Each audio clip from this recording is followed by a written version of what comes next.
Olá, galerinha! E aí, tudo certo? Vamos lá para mais uma aula de história? Hoje, na nossa aula de história, a gente vai fazer as atividades da página 113 e 114. Mas antes, a prof quer relembrar com vocês um pouquinho sobre o tempo, os fatos e as fontes históricas, tá?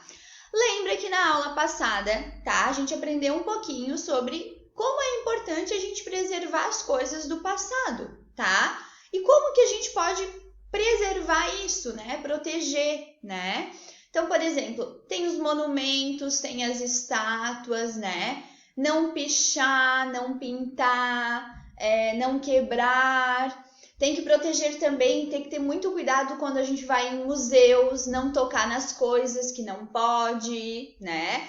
Por quê? Porque elas guardam fatos importantes do nosso passado, para a gente compreender, entender um pouquinho por que as coisas hoje em dia são assim? Porque tiveram um passado, né, gente? Lembra que a prof explicou também que a gente tem, né, os registros orais, que são das outras pessoas, né? As pessoas normalmente mais velhas, elas têm muitas experiências para passar pra gente, o que é muito importante porque elas viveram aquilo, então elas estavam naquele momento, isso é ótimo. A gente tem os registros escritos, como cartas, né?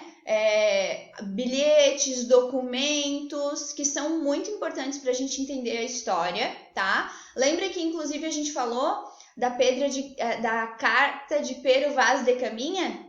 É uma carta muito importante, essa carta ela existe, ela está guardada.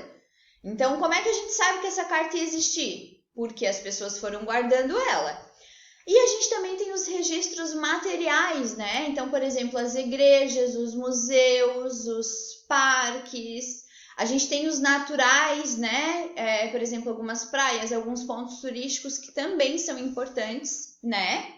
Vocês aprenderam também que o historiador ele é uma pessoa responsável por pesquisar, por reunir as informações, né? Os fatos de antigamente. E aí, depois de tudo isso, lá na 113, na 8, vocês vão escrever exemplos de fontes históricas que podem ser utilizadas para construir a sua própria história. Então, documento. Por exemplo, a certidão de nascimento, ela é um documento nosso, de quando a gente nasceu. Então, é um documento muito importante. Objetos arqueológicos, por exemplo, um exemplo, tá? Uma chupeta, né? Tem gente que não chupou. Não, né, chupeta, mas tem gente que chupou e que é muito importante. Coleções. Eu tenho uma coleção, por exemplo, de ursos de quando eu era pequeno, ou de álbum de fotos. Depoimentos, por exemplo, dos pais, dos avós. Na 9, observar a imagem da fonte histórica e classificar se são documentos, objetos arqueológicos, coleções ou tradições orais. Por exemplo, a primeira é um documento, né? É uma carta. A segunda é um objeto. Lá embaixo, os livros são coleções.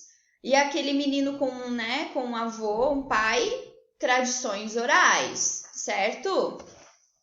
E na página 114, vocês vão observar as duas telas, tá? As duas são do Van Gogh. É O Semeador e A Noite Estrelada.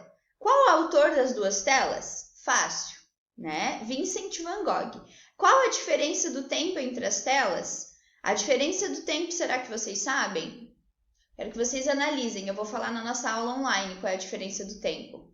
E na C, como você percebe o tempo retratado nas telas? Como que é? Um é dia, outro é noite? Como que funciona, será? E qual você prefere, a do dia ou da noite? Bem fácil, né, gente? As nossas atividades de hoje. Então, façam com calma, com atenção.